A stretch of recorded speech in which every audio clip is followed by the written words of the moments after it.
പിതാവിൻ്റെയും പുത്രൻ്റെയും പരിശുദ്ധാത്മാവിൻ്റെയും നാമത്തിൽ തന്നെ ആമേൻ. എല്ലാവർക്കും ഇരിക്കാം.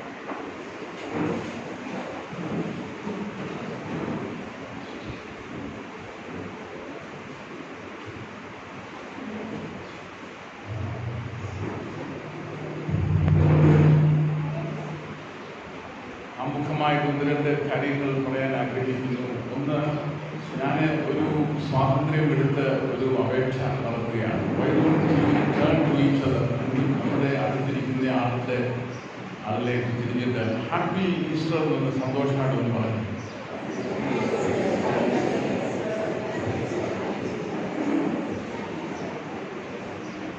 എല്ലാ അർത്ഥത്തിലും വാസ്തവത്തിൽ ലോക ചരിത്രത്തെ ആകമാനം സ്വാധീനിച്ചൊരു സംഭവത്തിന്റെ ഭാഗമാണ്. അതിലേക്ക് നമ്മൾ കടന്നു വരുന്നു. പിന്നെ വേറൊന്ന് എനിക്ക് പറയാനുള്ളത്, എൻ്റെ ജീവിതത്തിൽ ആദ്യമായിട്ടാണ് ഈ മുല്ലപ്പൂവോടുകൂടുള്ള ഉയർപ്പ് ഞായർ. I have never been in an experience like this.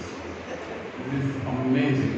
ഇത് നമ്മുടെ ഭാരത കൾച്ചറിന്റെ ഭാഗമാണ്. എല്ലാ അർത്ഥത്തിലും നാം സന്തോഷിക്കുന്ന ഒരു നാടാണ് എന്നുള്ളതിന് സംശയമില്ലല്ലോ. ഇതിൽ കഴിഞ്ഞ ഏകദേശം 8 ദിവസം നിങ്ങളോട് കൂടെ ഞങ്ങൾ കൂട്ടായ്മയൊക്കെ ആചരിച്ചു. അനേകരെ പരിചയപ്പെടുവാനും നിങ്ങളുടെ സ്നേഹ സൽക്കാരങ്ങൾ ഉപചാരങ്ങളൊക്കെയും സ്വീകരിക്കുവാൻ ഞങ്ങൾക്ക് ദൈവം ഒരു അവസരം തന്നു. ഈ സാൻപാട പാരീഷിനെ കുറിച്ച് ഞങ്ങൾക്ക് അഭിമാനം തോന്നും. This is N outstanding parish. അതുകൊണ്ട് തുടർന്നുള്ള നാളുകളിലും ഇവിടെ വളരെ ശക്തമായൊരു ശുശ്രൂഷയ്ക്ക് ദൈവം നിങ്ങളെ സജ്ജമാക്കട്ടെ. ഒത്തൊരുമിച്ച് വെല്ലുവിളികളുടെ മധ്യേ നാം നേരിടാൻ പോകുന്നതായിട്ടുള്ള മാറ്റങ്ങളുടെ നാളുകളിൽ സത്യദൈവത്തെ അറിഞ്ഞ് ആരാധിച്ച് സ്നേഹിച്ച് ഒരു നല്ല ഇടവകയായി ഇത് തുടർന്നും നിലനിൽക്കട്ടെ എന്ന് ഞാൻ പ്രത്യേകിച്ച് പ്രാർത്ഥിക്കുന്നു. ഞങ്ങളുടെ പ്രാർത്ഥനകളിൽ തീർച്ചയായിട്ടും ജൂബിലി ചേർച്ചിനെ ഓർത്ത് ഞങ്ങൾ പ്രാർത്ഥിക്കുന്നതായിരിക്കും. പ്രിയപ്പെട്ട വികാരി അച്ഛനോടും നിങ്ങളോട് ഓരോരുത്തരോടും കൂടുള്ള ഞങ്ങളുടെ ഈ നാടുകളിലെ കൂട്ടായ്മ വളരെ വളരെ സന്തോഷകരമായിരുന്നു എന്നുള്ളതിന് സംശയമില്ല. എന്നാൽ നമ്മുടെ ഇടയിൽ പ്രിയപ്പെട്ടവരൊക്കെ കടന്നുപോയ സാഹചര്യങ്ങളുണ്ട്, രോഗികളുണ്ട്. അതിൻ്റെയൊക്കെ മധ്യേ നമ്മൾ വിശ്വാസ ജീവിതത്തിൻ്റെ ചില സാക്ഷ്യങ്ങളൊക്കെ നിർവഹിക്കുവാൻ ദൈവം നമുക്ക് കൃപ നൽകട്ടെ എന്ന് ഞാൻ പ്രത്യേകിച്ച് പ്രാർത്ഥിക്കുകയും ചെയ്യുന്നു. പിന്നെ ഇന്ന് നമ്മൾ വായിച്ചു കേട്ട വേദഭാഗങ്ങളെല്ലാം ഒന്ന് ശ്രദ്ധിച്ചാൽ അതിനകത്ത് വരുന്നൊരു ആഘോഷമാണ്. There is a note of celebration. You know, the people of Israel, they were slaves. അവർ അടിമകളായിരുന്നു. ഭയങ്കരമായി പീഡിപ്പിക്കപ്പെട്ട ഒരു സമൂഹത്തെ വിടുവിക്കാനായി ദൈവം ഇടപെടുകയാണ്. അടിമകളോടുകൂടെ പങ്കുചേരുന്ന ലോക ചരിത്രത്തിൻ്റെ നാഥനാണ് നമ്മുടെ ദൈവം. ആ ദൈവം ഇടപെടുന്നു. മോശയിൽ കൂടെ അത്ഭുതങ്ങൾ കാണിക്കുന്നത് വളരെ ശക്തമാണ് അവിടെ. എന്നാൽ ഇസ്രായേൽ മക്കൾക്ക് അവിശ്വാസമുണ്ടായിട്ട് അവർ പിറുപിറുക്കുന്നുണ്ട്, അവർ പരാതിപ്പെടുന്നുണ്ട്. കാരണം ഇസ്രായേലിയ രഥങ്ങളും കുതിരകളും സൈന്യമൊക്കെ അവരെ പിന്തുടരുന്നു എന്ന് കണ്ടപ്പോൾ സ്വാഭാവികമായിട്ട് അവർക്ക് പരാതിയാണ്. എന്നിട്ട് അവർ ചോദിക്കുകയാണ്, ഇസ്രായേലിൽ ശവക്കുഴികൾ ഇല്ലാഞ്ഞിട്ടാണോ ഞങ്ങൾ ഈ സമുദ്രത്തിന്റെ നടുവിൽ ഇങ്ങനെ വഹിക്കുന്നവര്? അവര് സംശയമാണ്. ജീവിതത്തിൽ നമുക്കെല്ലാം സംശയങ്ങൾ വരാൻ കഴിയും. എന്നാൽ അവിടെല്ലാം ദൈവം ഇടപെടുകയാണ്, അത്ഭുതകരമായി ഇടപെടുകയാണ്. കടൽ രണ്ടായി മാറുന്നു, സമുദ്രം രണ്ടായി മാറുന്നു. ഇതിനെക്കുറിച്ചൊക്കെ നമ്മൾ വാസ്തവത്തിൽ ആഴമായിട്ട് ചിന്തിക്കുകയാണ്. There is nothing impossible for a living God. ഇത് ജീവനുള്ള ദൈവത്തെ സംബന്ധിച്ചിടത്തോളം ഇതൊന്നും ഒരു വിഷയമേ അല്ല. സ്ഥലകാല പരിമിതികളെ അതിജീവിക്കുന്ന ജീവന്റെ ആഘോഷമാണ് പുറപ്പാടിൽ നമ്മൾ കാണുന്നത്. അതുപോലെ തന്നെ അതിനുശേഷം നമ്മൾ വായിച്ചു കേട്ട കൊലോസ്യ ലേഖനത്തിൽ പറയുന്നു, നിങ്ങൾ വിളിച്ചു വേർതിരിക്കപ്പെട്ട് രൂപാന്തരപ്പെട്ടവരാണ്, ഇനിയും നിങ്ങളിൽ ചില മാറ്റങ്ങൾ ഉണ്ടാകണം എന്നൊക്കെ പറയുന്നത്. There must be some change in you എന്നാണ് നമ്മളെ ഓർപ്പിക്കുന്നത്. നിങ്ങളിൽ ഉണ്ടായിരുന്ന പഴയ സ്വഭാവം, പഴയ മനുഷ്യനെ ഉരിഞ്ഞു കളഞ്ഞൊരു പുതിയ മനുഷ്യനായി നമ്മൾ മാറണം എന്നുള്ളതിനെ കുറിച്ച്. കാരണം God has made you different. You are special. You have to show the difference എന്നാണ് പറയുന്നത്. പിന്നെ നമ്മളിന്ന് വായിച്ചു കേട്ട സുവിശേഷ ഭാഗം, അവിടെ വാസ്തവത്തിൽ നമ്മൾ ചിന്തിക്കേണ്ടതാണ്, ഈ കർത്താവായ യേശുക്രിസ്തുവിനെ അടക്കിയ ആ കല്ലറ വാസ്തവത്തിൽ 20 പേർക്ക് ഉരുട്ടിയാൽ നീക്കാൻ സാധ്യമല്ലാത്ത കല്ലാണ് അവിടെ വെച്ചത് എന്നാണ് ചരിത്രം രേഖപ്പെടുത്തുന്നത്. കാരണം ഇവര് ചെന്ന് പ്രത്യേകം പറഞ്ഞു, ഈ ചതിയൻ ജീവിച്ചിരുന്ന കാലത്ത് പറഞ്ഞിരുന്നു, 3-ാം നാൾ ഞാൻ ഉയർത്തെഴുന്നേൽക്കും എന്ന് പറഞ്ഞിട്ട് രാജാവിനോട് പ്രത്യേക ആനുകൂല്യങ്ങളോടുകൂടെ രാജകൽപ്പനയും രാജമുദ്രയും 20 പേർക്ക് ഉരുട്ടിയാൽ നീക്കാൻ സാധ്യമല്ലാത്ത കല്ലുകൊണ്ട് കർത്താവിനെ അടക്കി. ആ കല്ലറയാണ് ശൂന്യമായത്. ഈ അച്ഛൻ വായിച്ചു കേട്ട ആ സുവിശേഷ ഭാഗത്തിന് ശേഷം പിന്നീട് when the inevitable has happened, സംഭവിക്കേണ്ടത് സംഭവിച്ചു കഴിഞ്ഞപ്പോൾ അവരെന്ത് ചെയ്യുന്നറിയാമോ? They all got together again. എന്നിട്ട് പറഞ്ഞു, പടയാളികൾക്ക് അവര് വാസ്തവത്തിൽ പടയാളികളെ സ്വാധീനിക്കുകയാണ്. അവിടെ സൂത്രങ്ങളാണ്. അവിടെ എന്നിട്ട് അവരെ പറഞ്ഞു, ഞങ്ങൾ ഉറങ്ങിപ്പോയി. അന്നേരം ആ സമയത്ത് ആരും എടുത്തോണ്ട് പോയി. പച്ചക്കള്ളങ്ങൾ. Are you surprised that there are lies spread about Christian community on a daily basis? എല്ലായ്പ്പോഴും ക്രിസ്ത്യാനികളെ കുറിച്ച് കള്ളങ്ങൾ പറഞ്ഞുണ്ടാക്കുന്നതിനൊന്നും ആർക്കും ഒരു മടിയുമില്ല. വേറെ അന്നത്തെ കള്ളങ്ങൾ ഇന്നും തുടരുകയാണ്. എന്നാൽ ചരിത്രത്തിന്റെ ഗതിയിൽ നാം ചരിത്രത്തിന്റെ മുന്നോട്ടുള്ള ഗതിയിൽ നാം പങ്കാളികളാണ്. നമ്മൾ ക്ഷണിക്കുന്നില്ല, വളരുന്നില്ല. ഞാനിന്ന് തിരഞ്ഞെടുത്ത വേദഭാഗം നമ്മൾ വായിച്ചു കേട്ട സുവിശേഷ ഭാഗത്ത് അത് ആഴ്ചവട്ടത്തിന്റെ 1-ാം നാളിലെ പ്രഭാതത്തിൽ സംഭവിച്ച കാര്യമാണ്. അവിടെ ദൂതൻ ഇടപെടുന്നു, ഭൂകമ്പം ഉണ്ടാകുന്നു എന്നൊക്കെ നമ്മൾ വായിച്ചു. ഇവിടെ യോഹന്നാന്റെ സുവിശേഷത്തിൽ 20-ാം അധ്യായത്തില് ഈ 19 മുതലുള്ള വാക്യങ്ങളിൽ ആഴ്ചവട്ടത്തിന്റെ 1-ാം നാളായ ദിവസം നേരം വൈകിയപ്പോൾ എന്ന് പറയുന്നു. So Jesus was risen from the dead in the morning, in the dawn എന്നുള്ളത് നമ്മൾ വായിച്ചു കേട്ടു. അപ്പോൾ ഇവിടെ വൈകിട്ട് ശിഷ്യന്മാർ ആഴ്ചവട്ടത്തിന്റെ 1-ാം നാളായ ദിവസം നേരം വൈകിയപ്പോൾ ശിഷ്യന്മാർ ഇരുന്ന സ്ഥലത്ത് യഹൂദന്മാരെ പേടിച്ച് വാതിൽ അടച്ചിരിക്കെ യേശു വന്ന് നടുവിൽ നിന്നുകൊണ്ട് നിങ്ങൾക്ക് സമാധാനം എന്ന് അവരോട് പറഞ്ഞു. ഇത് പറഞ്ഞിട്ട് അവൻ കൈയും വിലാപ്പുറവും അവരെ കാണിച്ചു. കർത്താവിനെ കണ്ടിട്ട് ശിഷ്യന്മാർ സന്തോഷിച്ചു. യേശു പിന്നെയും അവരോട് നിങ്ങൾക്ക് സമാധാനം, പിതാവിനെ അയച്ചതുപോലെ ഞാനും നിങ്ങളെ അയക്കുന്നു എന്ന് പറഞ്ഞു. ഇങ്ങനെ പറഞ്ഞതിന് ശേഷം അവൻ അവരുടെ മേൽ ഊതി അവരോട് പരിശുദ്ധാത്മാവിനെ കൈക്കൊള്ളുവിൻ. ആരുടെ പാപങ്ങൾ നിങ്ങൾക്ക് മോചിക്കുന്നുവോ അവർക്ക് മോചിക്കപ്പെട്ടിരിക്കുന്നു, ആരുടെ പാപങ്ങൾ നിർത്തുന്നുവോ അവർക്ക് നിർത്തിയിരിക്കുന്നു എന്നാണ് ഇവിടെ രേഖപ്പെടുത്തിയിരിക്കുന്നത്. സോ ഇത് വളരെ സുപരിചിതമായിരിക്കാം, നിങ്ങൾ ഇതിനു മുമ്പ് കേട്ടിരിക്കാം. ഇതിപ്പോൾ നേരം വൈകി എന്ന് പറഞ്ഞാൽ കർത്താവായ യേശുക്രിസ്തു ഉയർത്തെഴുന്നേറ്റു എന്ന് അവർ കേട്ടതാണ്.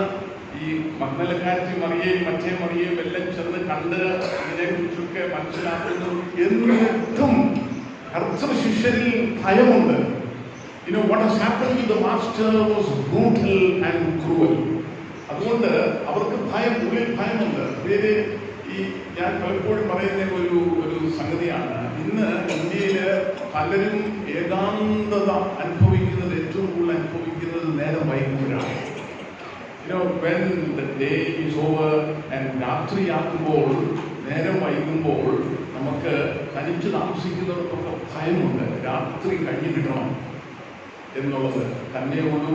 എന്തെങ്കിലുമൊക്കെ സംഭവിക്കാൻ സാധ്യതകളുണ്ട്. അതുകൊണ്ട് ഭയമുണ്ട്. We are all in the grip of fear of the uncertainty of the future. നാളുകളെ കുറിച്ചുള്ള ആകാംക്ഷകൾ, ആകുലതകൾ, ഭയങ്ങൾ നമുക്കുണ്ട്. അന്ന് ഈ ശിഷ്യരുണ്ട്. ഇവിടെ നമ്മൾ കാണുന്നു, ഇവര് വാതിൽ അടച്ചിരിക്കുക എന്നിവിടെ പറയുന്നു.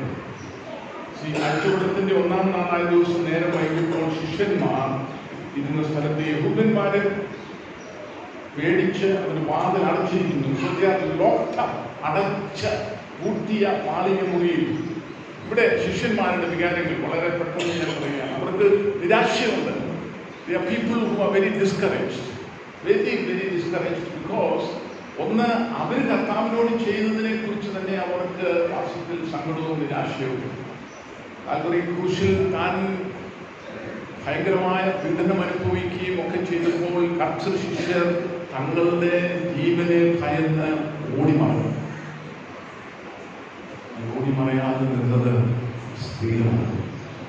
ഒരു ശിഷ്യൻ നിന്നതായിട്ട് വർഷത്തിൽ നമ്മൾ കേട്ടിട്ടുണ്ട്. അതുപോലെ തന്നെ നേരം പുലർന്നപ്പോൾ ആദ്യം കല്ലറയ്ക്കലേക്ക് ഓടിയതാരാന്നറിയാം? മഗ്ദലക്കാരത്തി മറിയയാണ്. ആരായിരുന്നു ഈ മഗ്ദലക്കാരത്തി മറിയ? ഇതൊക്കെ പഠിക്കാൻ നോക്കിയത് കർത്താവായ യേശുക്രിസ്തു തൊട്ട് തലോടി ഒരു രൂപാന്തരപ്പെടുത്തിയ മഗ്ദലക്കാരത്തി മറിയ. മഗ്ദലക്കാരത്തി മറിയയുടെ ജീവിതം ഒഴിഞ്ഞു മടഞ്ഞ ജീവിതമായിരുന്നു. എന്നാൽ കർത്താവിലേക്ക് വന്നപ്പോൾ ഒരു പുതിയ ഒരു സൃഷ്ടിയായി മാറിയപ്പോൾ അവളിൽ ധീരത മറ്റാരേക്കാൾ മുമ്പേ കല്ലറയ്ക്കൽ ചെല്ലുന്നു എന്നൊക്കെ നമ്മൾ വായിക്കുന്നുണ്ട്. ഈ മഗ്ദലക്കാരത്തി മറിയയും ചില സ്ത്രീകളുമൊക്കെ കർത്താവിൻ്റെ ചുമട്ടിൽ ഉണ്ടായിരുന്നു എന്നൊക്കെ രേഖപ്പെടുത്തുമ്പോഴും ശിഷ്യന്മാർക്ക് നിരാശയുണ്ട്. കർത്താവിനോട് അവർ ചെയ്തത് അടുത്തുപോയി എന്നൊരു നിരാശയുണ്ട്. സോ അവർക്ക് അടുത്ത നിരാശയുണ്ട്. അതുപോലെ തന്നെ പ്രതീക്ഷകൾ, അവരുടെ പ്രതീക്ഷകളെല്ലാം തകർന്നടിഞ്ഞു. വളരെ ക്രൂരമായിട്ട് അവരുടെ നാഥനെ അവർ കൊന്നൊടുക്കി. അതിൻ്റെ നിരാശ അവർക്കുണ്ട്. ദൈവരാജ്യ സ്വപ്നങ്ങളെല്ലാം പൊലിയുകയാണ്. രണ്ട്, അവർക്ക് കനത്ത ഭയമുണ്ട്. ഇവിടെ വളരെ വ്യക്തമായിട്ട് പറഞ്ഞു, ശിഷ്യന്മാർ യഹൂദന്മാരെ പേടിച്ചു. യഹൂദന്മാർക്ക് എന്തും ചെയ്യാനുള്ള അധികാരവും അവകാശവും ഉള്ളൊരു ലോകത്തിലാണ് അവർ ജീവിക്കുന്നത്. ഇത് ഞാൻ എപ്പോഴും ഓർക്കാറുണ്ട് പേര്. അധികാരികൾ ഇന്ന് ഇന്ത്യയുടെ പല ഭാഗങ്ങളിൽ അധികാരത്തിൻ്റെ ഭ്രാന്ത് നമുക്ക് പലരും കാണാം. വേറും സാധുക്കളായിട്ടുള്ളവരെ വിശ്വാസികൾ ഒരുമിച്ച് കൂടി പ്രാർത്ഥിക്കുന്നു, ആരാധിക്കുന്നു. ഒരു കാര്യം കൂടി ഞാൻ പറയാൻ പേര്, ഈ നോർത്ത് ഇന്ത്യയിൽ പലയിടത്ത് പല വില്ലേജുകളിൽ അത്ഭുതങ്ങൾ നടക്കുന്നുണ്ട്. ഉയർപ്പ് പോലുള്ള അത്ഭുതങ്ങൾ നടക്കുന്നുണ്ട്. സാധാരണക്കാർ, ഒരു തിയോളജിയുമില്ല, ഒന്നുമില്ല, കുടിലുകളിൽ ഇരുന്ന് പ്രാർത്ഥിച്ച് അവരുടെ രോഗങ്ങൾക്ക് വിടുതൽ കിട്ടുന്നു. കാരണം എന്തറിയാമോ? അവർക്ക് ആകെ കൂടെ മുറുകെ പിടിക്കാൻ ഈ ഒരു ദൈവമേ ഉള്ളൂ. അവർക്ക് സമ്പത്തില്ല, അവർക്ക് സാമ്പത്തികമായിട്ടുള്ള ഭദ്രതകളൊന്നുമില്ല. കുഞ്ഞുങ്ങൾക്ക് അസുഖം വരുന്നു. അവരെന്ത് ചെയ്യണം? അവരെന്ത് ചെയ്യണമെന്ന് ചോദിച്ചാൽ അവർ ഒരുമിച്ചിരുന്ന് കരഞ്ഞങ്ങ് പ്രാർത്ഥിക്കും. വൈദ്യസഹായം കിട്ടത്തില്ല, മൈലുകൾ പോകണം ആശുപത്രിയിലൊക്കെ ചെല്ലാൻ. അങ്ങനെ ഒരു സമൂഹവും നമ്മുടെ ചുറ്റുപാടുണ്ട് എന്ന് നമ്മൾ മറക്കരുത്. ദൈവം ഇടപെടുന്നു പ്രിയരെ, ഭയങ്ങളിൽ ദൈവം ഇടപെടുന്നു. അതുകൊണ്ട് ശിഷ്യന്മാര് ഭയത്തില് അധികാരവർഗത്തിന്റെ ഈ മേൽക്കോയ്മയെ കുറിച്ചൊക്കെ അവർക്ക് ഉള്ളിൽ ഭാരമുണ്ട്. എപ്പോഴാണ് വന്ന് കയറി അടിക്കുന്നതെന്ന് അറിയത്തില്ല. അങ്ങനെയുള്ള ഒരു പശ്ചാത്തലങ്ങളുണ്ട്. പിന്നെ ഇവർക്ക് ലജ്ജയുണ്ട്, പെരുത്ത ലജ്ജ. They were deeply discouraged that they disowned their master. അവരെ സ്നേഹിച്ച അരിമനാഥനെ അവർ തള്ളിപ്പറഞ്ഞല്ലോ, അല്ലെങ്കിൽ ഓടി മറഞ്ഞല്ലോ എന്നുള്ള ലജ്ജ. Sense of shame among them. ഇതെല്ലാം നമുക്കൊക്കെ ഉണ്ടാകാം. കർത്താവിനെ മറന്ന് ജീവിച്ചല്ലോ, കർത്താവിനെ നാം സ്നേഹിക്കുന്നത് പോലെ സ്നേഹിച്ചില്ലല്ലോ എന്നുള്ള ലജ്ജാബോധം ഒക്കെ നമുക്കുണ്ടാകാം. അതുപോലെ തന്നെ നികത്താനാവാത്ത ശൂന്യത. There is an emptiness, a hollowness in our life.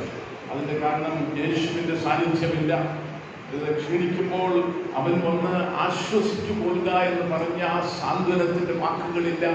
ഇതെല്ലാം കഴിഞ്ഞല്ലോ എന്നുള്ള അതുകൊണ്ട് അവർക്ക് നികത്താനാവാത്ത ശൂന്യതയുണ്ട്.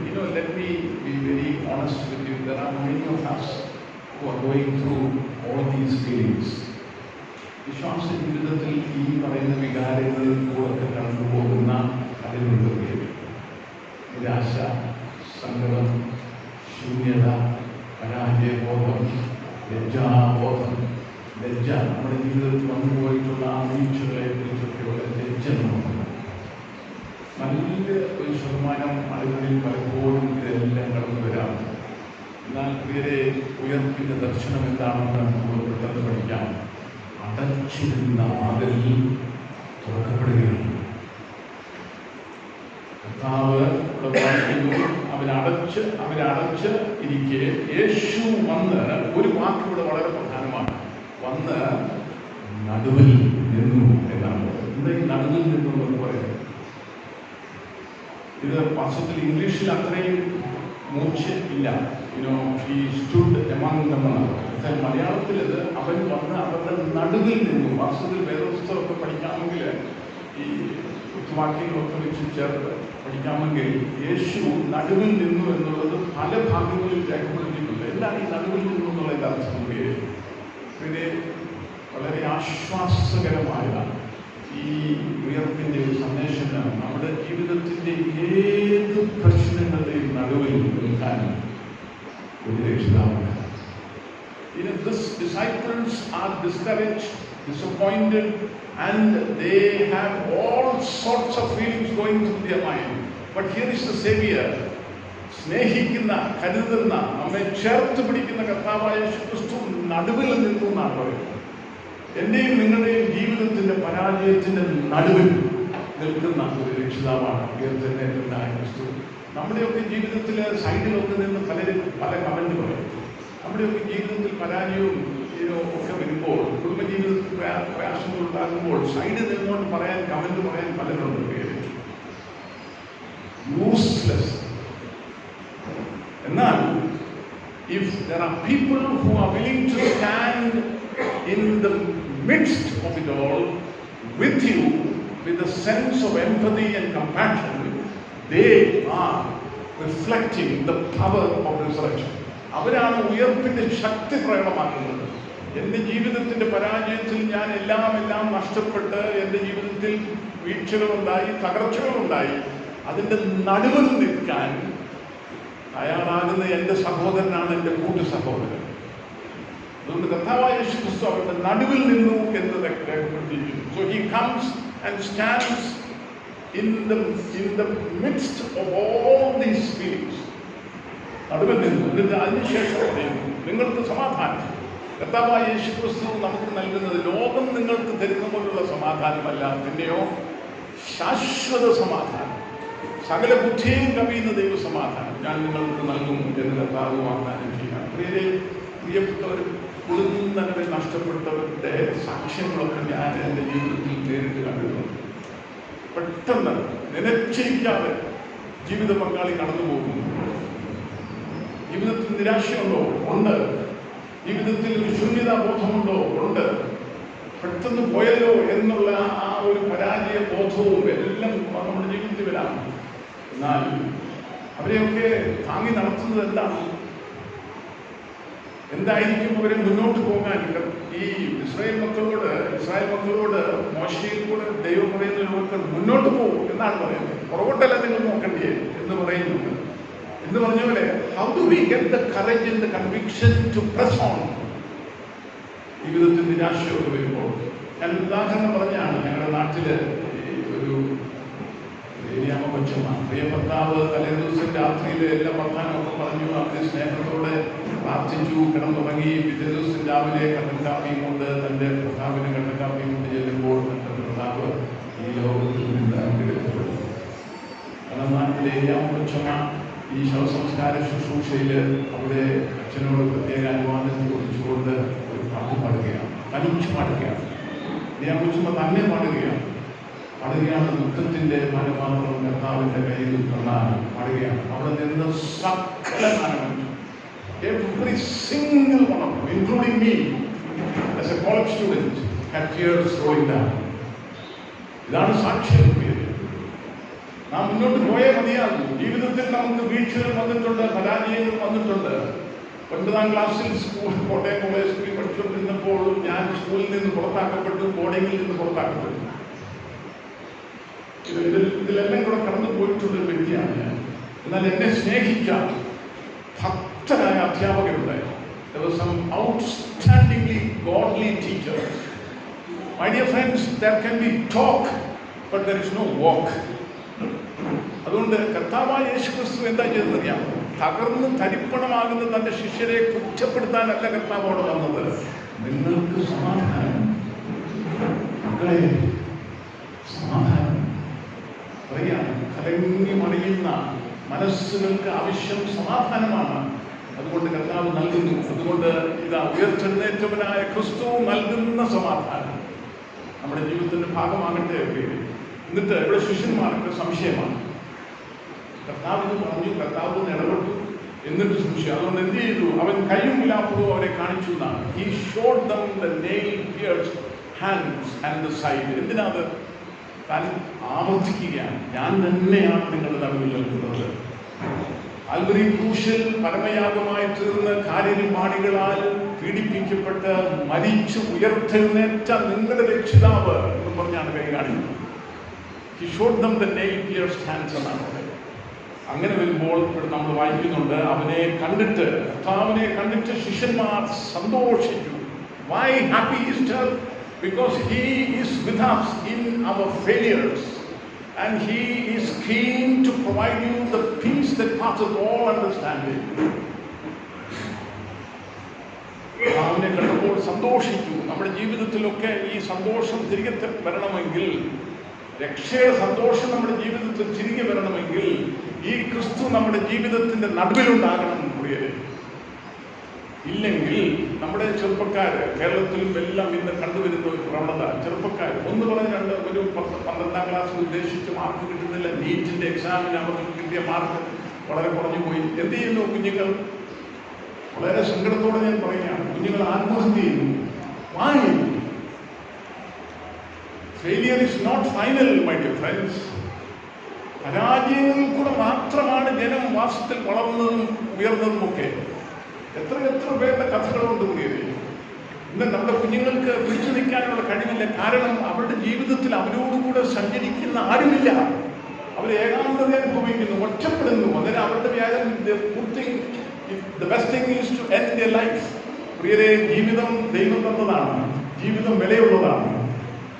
അതിന് ഉടയവനോട് നമുക്ക് ഉത്തരവാദിത്തങ്ങളുണ്ട്. ആ ഉടയവൻ നമ്മുടെ ജീവിതത്തിന്റെ ഭാഗമാകാൻ ആഗ്രഹിക്കുന്നു. അതുകൊണ്ട് ഞാൻ കുഞ്ഞുങ്ങളോടും ചെറുപ്പക്കാരോടൊക്കെ പറയും, never ever entertain suicidal thoughts.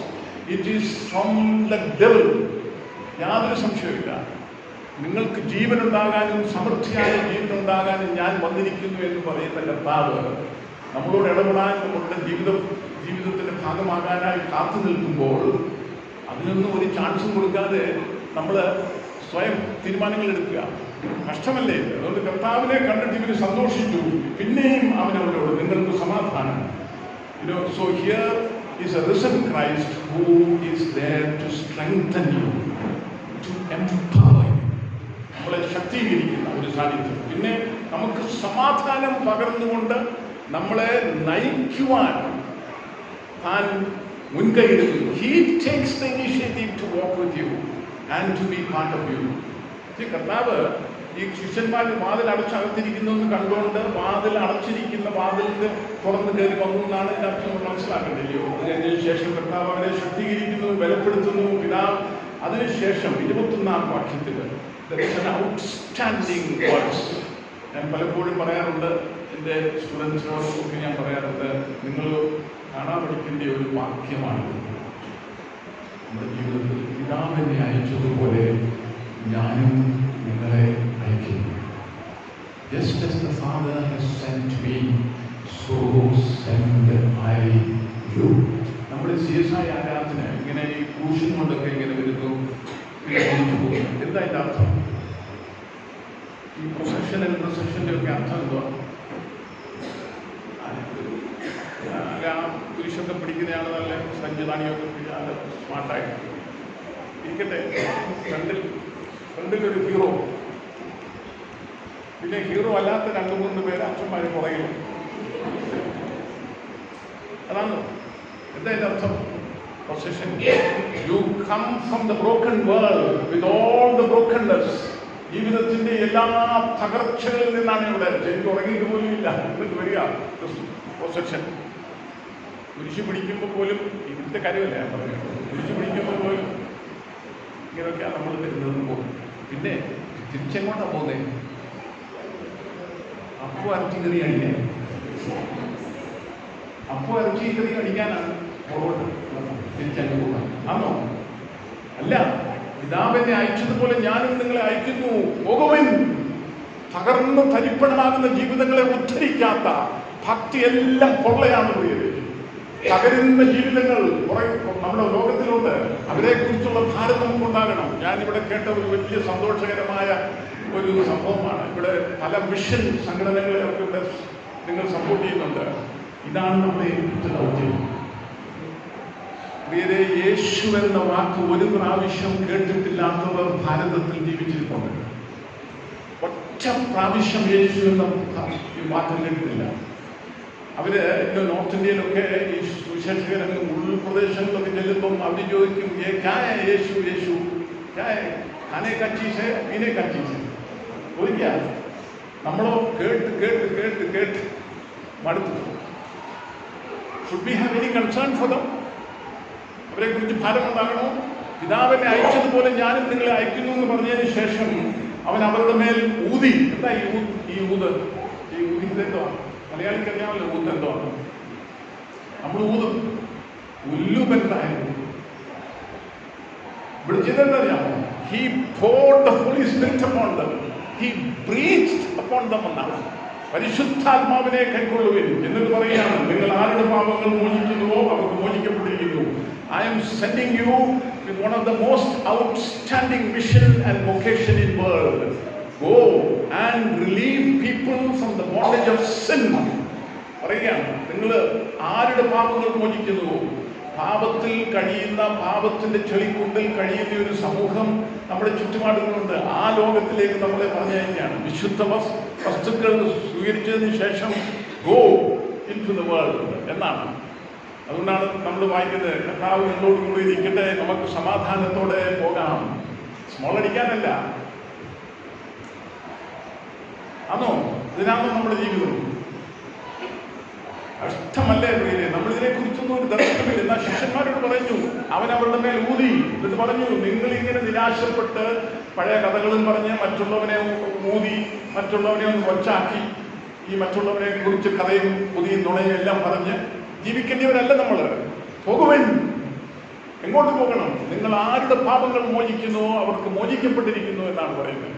You have A ministry and A mission and A calling. We are a people of calling. ഞാൻ ഇവിടെ അവസാനിപ്പിക്കുകയാണ്. ഞാനൊരു ഉദാഹരണം കൂടെ പറഞ്ഞതിന് ശേഷം ഞാൻ അവസാനിപ്പിക്കുകയാണ്. പരിശുദ്ധാത്മാവിനെ കൈക്കൊള്ളുവിൻ. So here is a risen Christ who is empowering us for his continued work in the world. So the risen Christ is one who is in the midst of our struggles. The risen Christ is part of the empowering process. നമ്മളെ ശക്തീകരിക്കുന്ന, അനുദിനം നമ്മളെ ശക്തീകരിക്കുകയും ബലപ്പെടുത്തുകയും ധൈര്യപ്പെടുത്തുകയും നമ്മളോട് ഇടപെട്ടുകൊണ്ടിരിക്കുകയാണ്. അത് നമ്മുടെ അയൽവക്കങ്ങളോടായിരിക്കാം, നമ്മുടെ സുഹൃത്തുക്കളിൽ കൂടാം, നമ്മുടെ സഹവിശ്വാസികളിൽ കൂടാകാം. നമ്മളെ ശക്തീകരിച്ചുകൊണ്ട് ബലപ്പെടുത്തിക്കൊണ്ടിരിക്കുന്നു. മൂന്നാമത്, അവൻ നമ്മെ ദൗത്യങ്ങളിലേക്ക്, നിയോഗങ്ങളിലേക്ക് അയക്കും. ഞാനൊരു ഉദാഹരണം പറഞ്ഞിട്ട് അവസാനിപ്പിക്കുകയാണ്. പേര് ഇന്ത്യയിലേക്ക് കടന്നു വന്ന ഒരു മിഷണറി ഉണ്ട്. വില്യം കേറിയാണ്. നിങ്ങൾ പലരും കേട്ട് കാണും. വില്യം കേറിക്ക് 12 വയസ്സുള്ളപ്പോൾ തൻ്റെ പഠനം അവസാനിപ്പിക്കേണ്ടി വന്നു. 12 വയസ്സിന് മുകളിലോട്ട് തനിക്ക് പഠിക്കാൻ സാധിക്കില്ല. He had to discontinue his studies. പക്ഷേ അദ്ദേഹം ഒരു ചെരുപ്പ് കുത്തിയാൽ, he was actually not a shoemaker but he was a cobbler. നമ്മൾ ഈ കോബ്ലേഴ്സ് ഉണ്ടല്ലോ റോഡ് സൈഡിലൊക്കെ ഇരിക്കുന്നത്, ഒരെന്തോ ഹിന്ദിയിലൊന്ന് പറയും, മൂച്ചിന്നല്ലേ ഈ റോഡ് സൈഡിൽ. പക്ഷേ ഇത് റോഡ് സൈഡിലല്ല. വില്യം കേറിക്ക് ഒരു വർക്ക്ഷോപ്പുണ്ട്. ആ വർക്ക്ഷോപ്പിൽ he had A world map എന്നാണ്. എനിക്കൊരു വേൾഡ് മാപ്പ് ഉണ്ടായി. നമ്മുടെയൊക്കെ വീടുകളിലെ കുഞ്ഞുങ്ങൾക്കൊക്കെ ഓരോ ഫിഗേഴ്സൊക്കെ ഉണ്ട്. അവരുടെ ഈ ഫോണിലൊക്കെ ഉണ്ട് ചില പടങ്ങളും, ഇല്ലയോ? അതാണ് അവർക്ക് ആവേശം പറയുന്നത്. എന്നാൽ this cobbler who did not have the privilege of studying further than his 12th age, he was always looking at this world map. എന്നറിയാമോ, അവിടെ സുവിശേഷം കേട്ടിട്ടില്ലാത്തവരും കേട്ടവരുടെയും രാജ്യങ്ങൾക്ക് വേറെ വേറെ പടങ്ങൾ. എന്നിട്ട് താൻ പ്രാർത്ഥിക്കുകയാണ്, ലോർഡ് യൂസ് മീ. താൻ ഈ മാസത്തിൽ പട്ടക്കാരനാകാനായിട്ട് അപ്ലൈ ചെയ്തു. അവരൊരു പ്രസംഗിക്കാൻ പറഞ്ഞു. അവർ പറഞ്ഞു, പ്രസംഗിക്കാൻ അറിയത്തില്ല, no you not good enough. അവൻ വിട്ടില്ല. ദൈവം ശക്തീകരിക്കുകയാണ്. പരിശുദ്ധാത്മാവിൻ്റെ മേൽ വരികയാണ്. അവൻ കൈവിടുന്നില്ല, അവൻ ഉപേക്ഷിക്കപ്പെടുന്നില്ല. ഇത് ഞാനിവിടെ അവസാനിപ്പിക്കുകയാണ്. ഈ വില്യം കേറിയെ കുറിച്ച് നമ്മളൊന്ന് വായിക്കണം. വീട്ടിൽ പോയിരുന്നേ ഈ അപ്പവും ശക്തിക്രിയൊക്കെ അടിക്കുന്നതിൻ്റെ കൂട്ടത്തിലന്ന് 2 എമ്പൊക്കെ വിട്ടിട്ട് ഈ വില്യം കേറിയെ കുറിച്ചൊന്ന് വായിക്കും. ഇന്ത്യയെ കീഴ്മേൽ മറിച്ചു വില്യം കേറി. ആര്? ഒരു ചെരുപ്പ് കുത്തി. മിഷൻ ചരിത്രത്തിൽ വില്യം കേറി മരിക്കുന്നില്ല. വില്യം കേറി മരിക്കാൻ കിടക്കുമ്പോൾ, അവിടെ സെറാമ്പൂർ അദ്ദേഹത്തിന്റെ പേരിലാണ് മരിക്കാൻ കിടക്കുമ്പോൾ, Alexander duff Madras Christian college സ്ഥാപിക്കുവാൻ തക്കവണ്ണം ദൈവം എടുത്ത് ഉപയോഗിച്ച മിഷണറിമാരുടെ ഒരാളാണ് Alexander duff. He was an outstanding scholar, Alexander duff. അദ്ദേഹം വന്ന് വില്യം കേറിയെ കാണുകയാണ്. വില്യം കേറി ഈസ് ഡൈയിങ്. കേറിയുടെ അവിടെ വന്നിട്ട് എന്നിട്ട് അദ്ദേഹം പറയാണ്, ഡോക്ടർ കേറി എന്ന് പറഞ്ഞു, എന്ന് വിളിച്ചു. പക്ഷെ വില്യം കേറി മരിക്കുകയാണ്. താൻ വളരെ അർത്ഥപ്രാണനായിട്ട് പറയാൻ വില്യം കേറി പറഞ്ഞു, പ്ലീസ് സ്റ്റോപ്പ്. പറയാം, പ്ലീസ് സ്റ്റോപ്പ്.